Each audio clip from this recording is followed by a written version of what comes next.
Udanik irakurri dute liburua eta izenburua dauka Zugeak txoriari begiratzen dioena eta idatzi dauena ipuina da Bernardo Atxaga eta hori kontau jotu pixkat. Azten da dala mutiko bat juten dala Aitonaren etxera eta mutikoa deitzen da Sebastian eta Aitona Martin. Eta juten da Aitona Martinen etxera eta itzen debe txango bat mendira. Eta mendixan Aitona Martinek itzen da benian txorisekin eta animalixekin berba,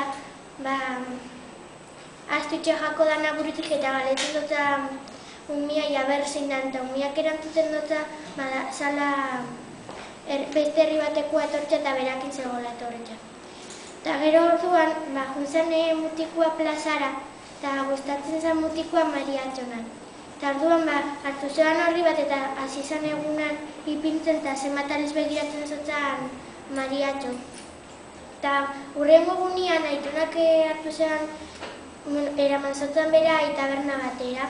Eta hor mozkortu izan umia, eta umia juntzanian etxera zegoen oso mozkortuta. Eta gero Aitona gauian atera zan animalixekin hitz egitera eta umia hasi zan egun baten Aitonei jarraitzen zeitzen zelan. Eta gero Aitonak emozioan buelta eta umia juntzan korrika batean etxera eta inzelan plantak lotan zegoela. Eta gero hurrengo gunean umia junin biazan beran herrira eta segun nota bat Aitonak idatzitakoa, porque Aitona nahi zeban Terranobara juti eta ipintzen zean nota horretan Aitona nahiz Terranobara joan nahiz agur. Eta umia geltu zen oso harrituta segatxik.